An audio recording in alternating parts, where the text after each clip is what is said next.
Brian Dryfhout here with MouthpieceSports.com, and I'm here at the Consulate General of the Kingdom of the Netherlands. And this whole week, I've been celebrating like crazy because I'm known as the Dutch Windmill. I'm 100% Dutch. My baseball team in the World Baseball Classic just advanced. They're coming to America. I'm here. I'm going to do some interviews here with Herbert. Were you able to watch the game last night? I watched it last night. I thought the whole thing would be over in the 11th inning because the Dominicans scored in the top of the inning. But in the end, the Dutch won, and that was quite amazing. I didn't expect that. So it was good. I didn't see a lot of blonde-haired, blue-eyed guys on the team. Can you just explain the differences between all the other islands, too, that are affiliated with Amsterdam or the Netherlands? As you said, the Kingdom of the Netherlands is Holland, the main country, but also the islands in the Caribbean like Aruba, Curaçao, St. Martin, Saba, half of St. Martin, and Bonaire. Those are part of the kingdom, and the people who live there are Dutch people, just like me and my colleagues. Do you think they're celebrating more in Holland, Michigan, South Holland, Illinois, or in Holland, the country? I would think more here in South Holland and in Michigan, where probably there's a lot of Dutch people living there, and they might have relatives in the Netherlands who maybe years ago also played baseball. So I would think the celebration is probably more here than in the Netherlands, I would think. Is this kind of like a Cinderella story for the people back home? Yeah, but people back home aren't really paying much attention, unfortunately. The games start at 2, 3, 4 in the morning, and it's live on TV, but it's still kind of hard to watch it.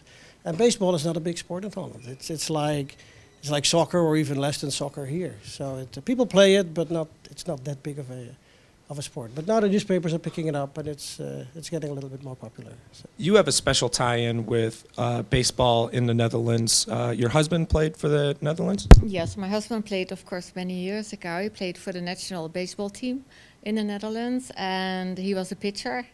And of course, he enjoys baseball very much. So he absolutely has looked at all the games. And when he comes to Chicago, he's always going to the Cubs, but he also goes to the White Sox. Well, he's a good man then for that. He's a very good man. One of the big names that was on the 2006 roster that's not on the roster this year is Andruw Jones. Yeah.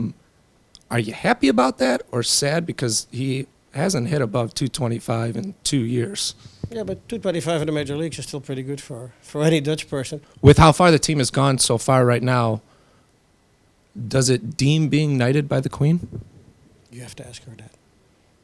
Will she come to the game?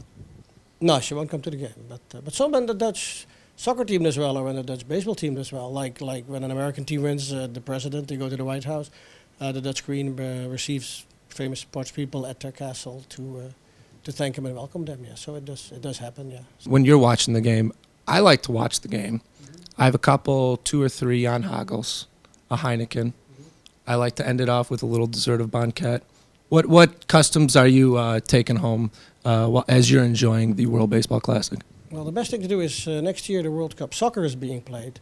You should come to Sedgwick's, a sports bar on the north side of Chicago. And then you'll find, when the Dutch team is playing, you will find hundreds of orange-clad people on a Tuesday at 3 o'clock in the afternoon. And we all have jobs, but we all somehow find a way to migrate there. And then you'll see the Dutch fans cheer on the Dutch team. So see you next year.